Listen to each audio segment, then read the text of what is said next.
नमस्कार दोस्तों। 11 सितंबर सन 2001 की सुबह एक बेहद आम सुबह की तरह शुरू होती है यूनाइटेड स्टेट्स ऑफ अमेरिका में, लेकिन दिन के 10 बजते बजते ये दुनिया के इतिहास के सबसे बड़े आतंकवादी हमले के रूप में तब्दील हो जाती है। आज अपनी इस वीडियो में हम देखेंगे कि आखिर किस तरह मोहम्मद अता द्वारा धराशायी की जाती है वर्ल्ड ट्रेड सेंटर जैसी ऐतिहासिक इमारत। अपने इस वीडियो में हम ये भी देखेंगे कि किस तरह एक तीसरा हाईजैक्ड विमान यूएसए के डिपार्टमेंट ऑफ डिफेंस के हेडक्वार्टर की बिल्डिंग पेंटागन के पश्चिमी छोर पर हमला करता है, और अंत में हम ये भी देखेंगे किस तरह एक चौथे विमान अपहरण को यात्रियों द्वारा असफल करने के दौरान वो विमान पेंसिल्वेनिया के खेतों में जा गिरता है। यूनाइटेड स्टेट्स ऑफ अमेरिका में बसा हुआ एक शहर न्यूयॉर्क, और न्यूयॉर्क में स्थित वर्ल्ड ट्रेड सेंटर जैसी 110 मंजिला ऐतिहासिक इमारत के 2 टावर, नॉर्थ टावर और साउथ टावर पर जब 2 हाईजैक्ड विमानों ने कुछ ही समय के अंतराल पर एक के बाद एक आकर टक्कर मारी, तो किस तरह से उस क्रैश में हजारों जानें गई थी। आज अपने इस वीडियो में हम इस चीज़ को देखेंगे, जानेंगे और समझेंगे।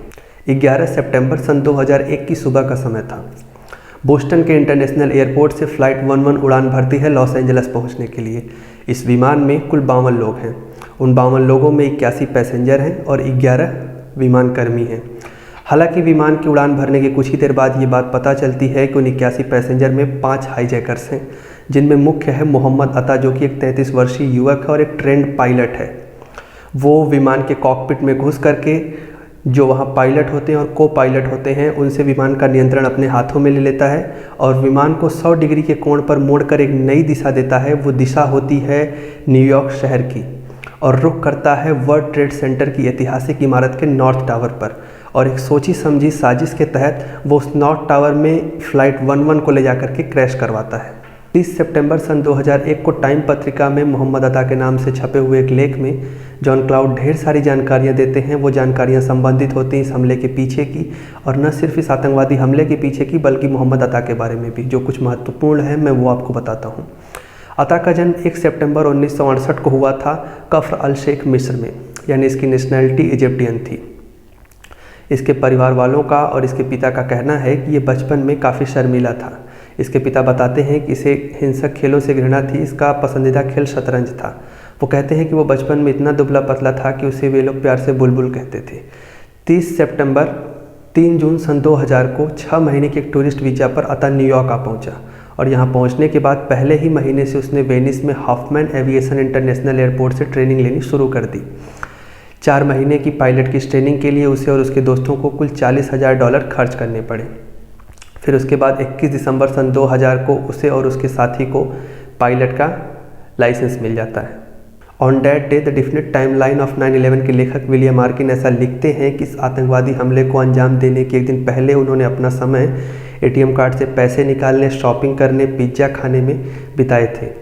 विलियम आर्किन ऐसा लिखते हैं कि FBI का मानना था कि उन्होंने एक नीले रंग की किराए की कार ली थी, और इस आतंकवादी गतिविधि को अंजाम देने के एक दिन पहले उन्होंने इस कार से वर्ल्ड ट्रेड सेंटर ऐतिहासिक इमारत का दौरा और जायजा भी किया था। फिर आगे विलियम आर्किन लिखते हैं कि 11 सितंबर सन 2001 को सुबह के 4 बजे कम्फर्ट इन होटल के कमरा नंबर 233 में मोहम्मद अता की आँख खुलती है।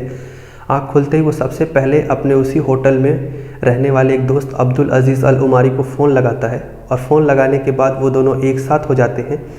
फिर ठीक 7 मिनट के अंदर अपनी उसी किराए से ली हुई नीले रंग की कार से वो एयरपोर्ट पार्किंग में पहुंचता है। वहां एयरपोर्ट सिक्योरिटी द्वारा उसकी एक फ़ोटो भी ली जाती है।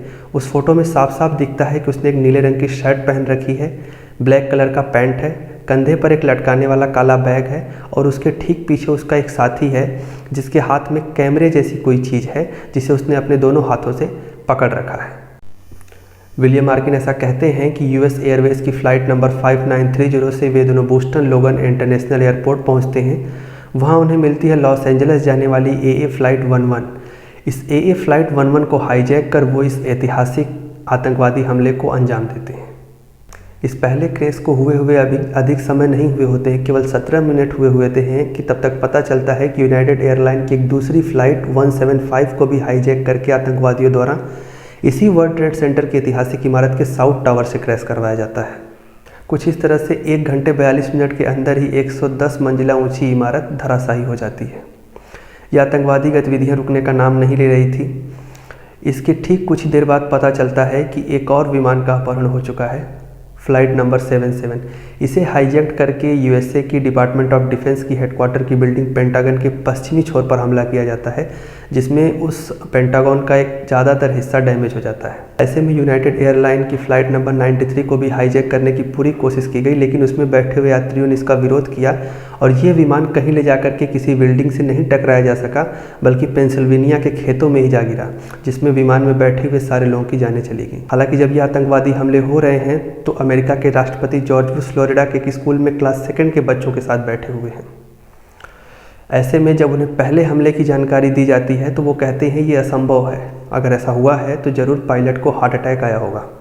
लेकिन जब एंड्रयू कार्ड, जो कि उनके white house chief of staff हैं, आकर के उनके कान में कहते हैं कि अमेरिका इज़ अंडर अटैक और वो उन्हें अमेरिका में हो रहे अन्य हमलों की जानकारी देते हैं, तो ऐसे में वो तुरंत अपने शहर की राजधानी वाशिंगटन DC पहुँचने की इच्छा जताते हैं।